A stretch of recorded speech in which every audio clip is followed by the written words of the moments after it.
I'm going to show you how to make a page curl. So go to File, New.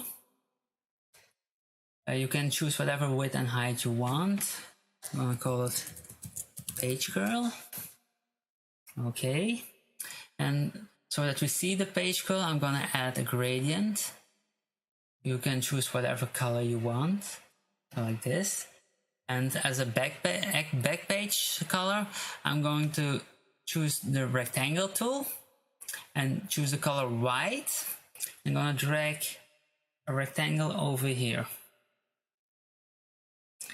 Now the important part in this tutorial is the pen tool over here, which you can see here, and also the convert point tool and the direct selection tool.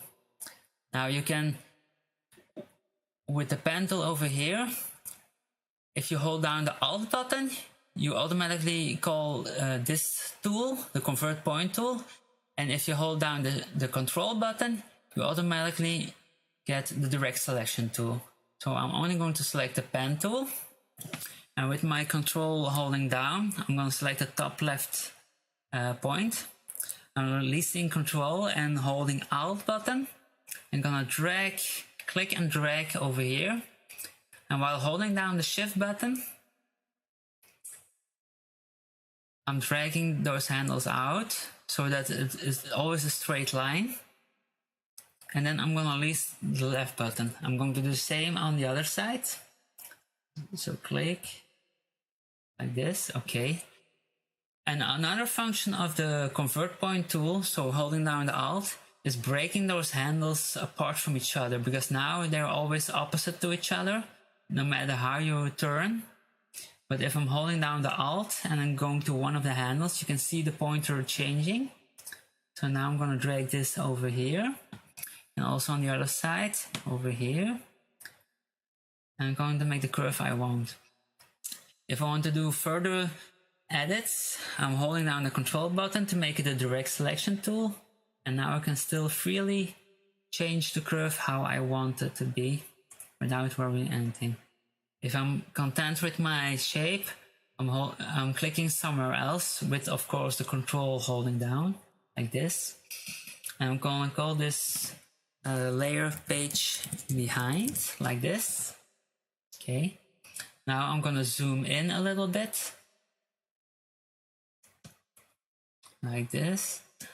And I'm going to create the curl shape. So with the pen tool again, I'm gonna click, drag, still holding down the left button. And I'm going to see how I want my handles. Also on the other side, like this. This was short.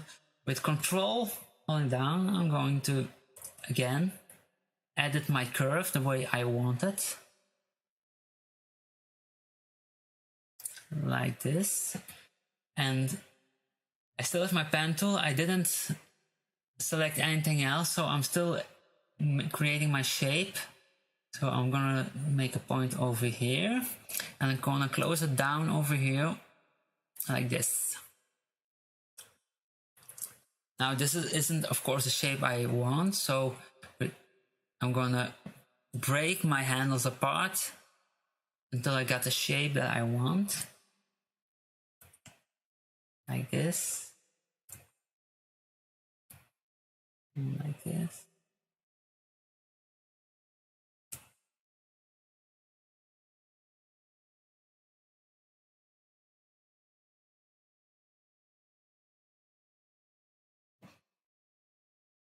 If I think everything is alright, then I can deselect it, and I'm gonna call this shape curl. Now I'm gonna double click the curl layer, and I'm going to go to inner glow. I'm gonna select this one. So you have to make sure you select it to get the properties, but you also have to get the checker box to make sure the effect is active. And the first thing I'm gonna do is change the blend mode to normal, and the color I'm gonna change to black. Like this. You already see a small border coming. Now I'm gonna up the size a bit to get this soft appearance. But as you can see here on this part, I also create some kind of shadow that I actually don't want, because if you, it's a side where it doesn't get any shadow. So for now, I'm gonna click OK. I'm gonna show you how to fix this. So I'm gonna go OK. What I'm gonna do now is take this layer and drag it to the new layer button to duplicate it. So now it's duplicated. Now the original layer, I'm gonna click and drag the FX button, as I see here. I'm gonna drag this into the bucket. So now it's deleted, because we're gonna apply the effects on the copied layer. So now again, you can see there's nothing changed, but now I'm gonna show you what I'm gonna do. So now with my pen tool still selected, I'm holding down Control button. I'm gonna select this point, and I'm gonna change the shape of the original layer I created in this way. So now you can see the edge changed, and also the shadow around the edge. And how I'm gonna apply this to the curl shape I want is by making this a layer dependent of this layer. Now how I can do this, make this a clipping mask by holding down the Alt button and holding your mouse down between the two layers. So on that line, and you can see that the cursor is changing to this. If you click like it, then the top layer is dependent on what the shape is below it. And this way, you can now see that we removed this kind of shadow over here. So now I'm going to slide a bit over here and double click again on the effects, because this is too dark of a shadow. So I'm going back to the inner glow, and I'm gonna dial the opacity down to something much lighter, just enough to get the curve. And you can also adjust the size if you want, depends on, you have to play with it a bit so that it has a shape you want from it. But I wouldn't make it too dark, because we're gonna apply another shadow onto it, just enough to get a curvature in that shape, like this.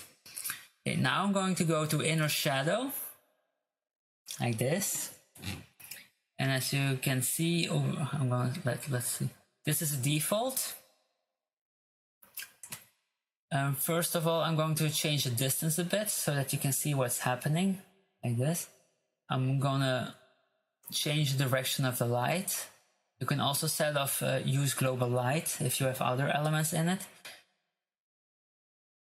I want my harder shadow over on this side. And I'm gonna change the size to something more softer. And I'm gonna decrease the distance a bit. So that I have a harder shadow on the bottom of the side, because I'm pretending that the light is coming from above a bit, like this.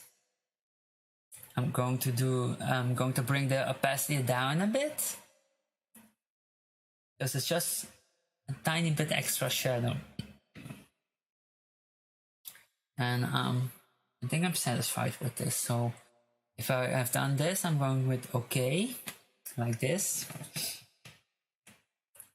And now, well, it's not finished yet, because there are still extra shadows to be added. And what I'm going to do now is holding down Control, and I'm going to click on this small thumbnail of the layer page behind to call on the selection of that shape. So now, if you can see the dotted line, I have this.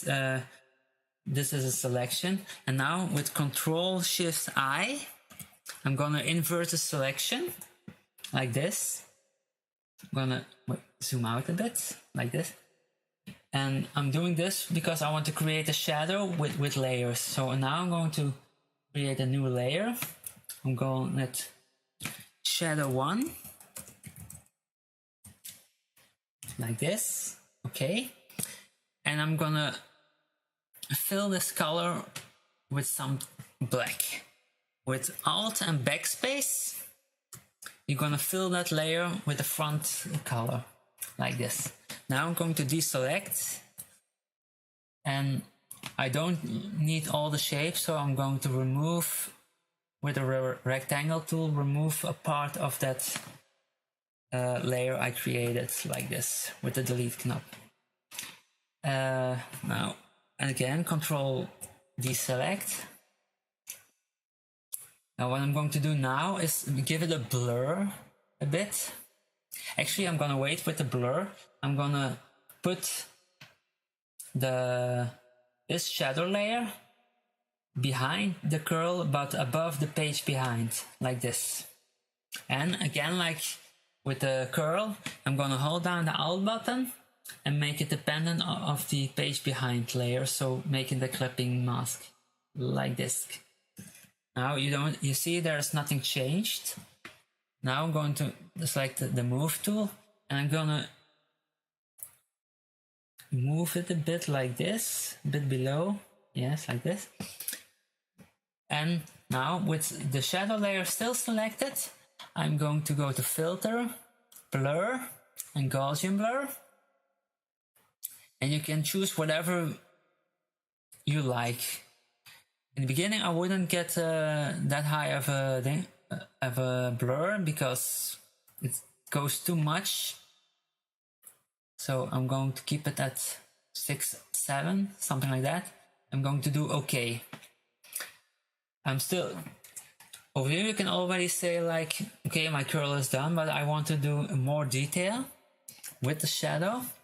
So I'm going to edit, while still having that layer selected. I'm going to edit, transform, and warp. The warp gives me more control of how and where I want my shape to transform to. So I'm gonna make a shape like this. With the warp tool, you can use the handles or some points in between for creating that shape, like this. Because over here the paper is a little bit higher, so I'm going to more like to this side. And if I'm satisfied, I'm going to say OK. And I have this. Now I'm still not satisfied because the blur is everywhere is equal. But here I think it should be more because the page is further away from the other page. So I'm going to do my selection tool and use the elliptical marquee tool. And I'm going to give it a feather of 50 pixels, like this. And I'm going to select a portion over here, like this a bit, maybe like this, okay. I'm going to transform my selection a bit over here so that I have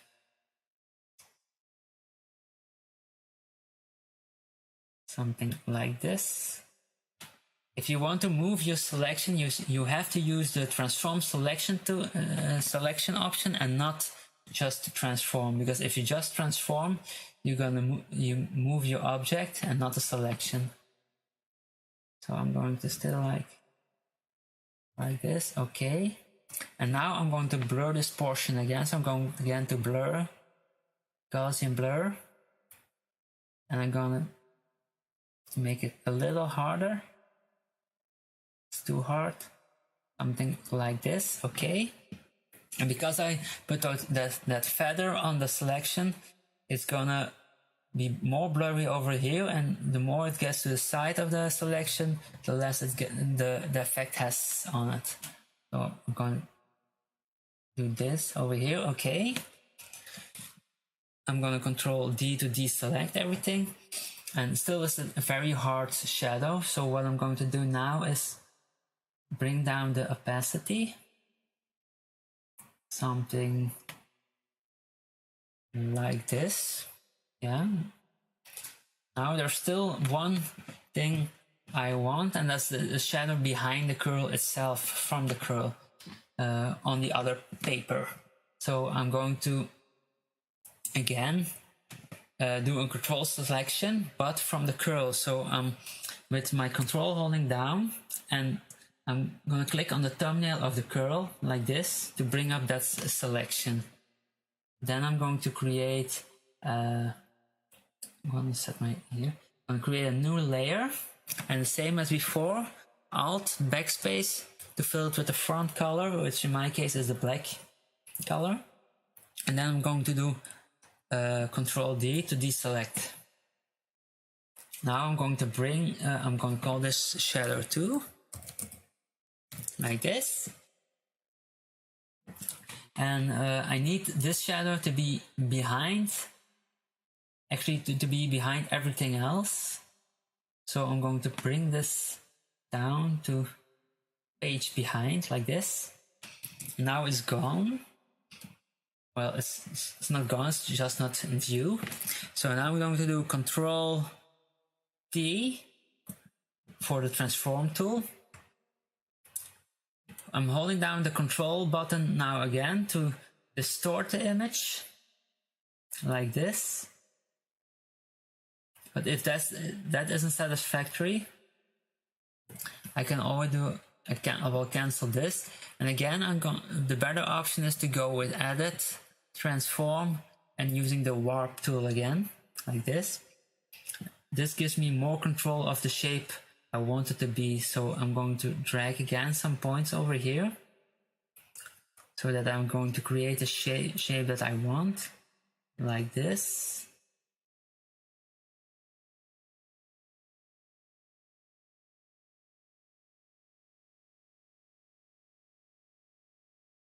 Let's see over here.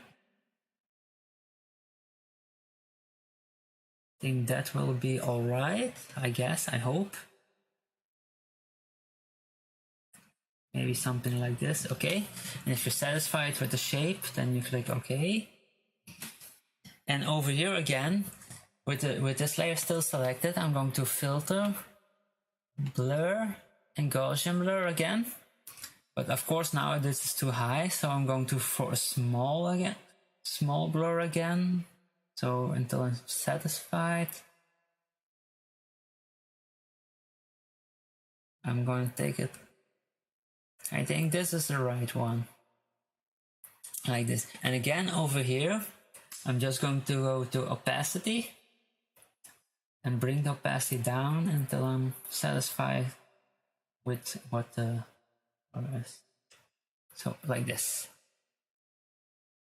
And afterwards, if I have this, I can still tweak stuff like from the curl. Like if I don't find the shadow enough, can do the layer style again, double click on it to edit it, and see where I can increase something or decrease something. Maybe have something more stronger appeal, like this. Maybe the shadow size is maybe too big of this, so maybe I choke it a bit. Yes, this is better. So, and if you see it like this now, you've got your page curl. So I hope this tutorial is a little bit helpful. This was one of my first tutorials I made, and since English isn't my native language, I still have to sometimes search for the words, but I hope it was understandable. And well, if you like it, you can always hit that like button, and I will see then if there is enough ask for it, maybe make other tutorials and more complicated ones as well. So thank you for watching and hope this was helpful. Bye.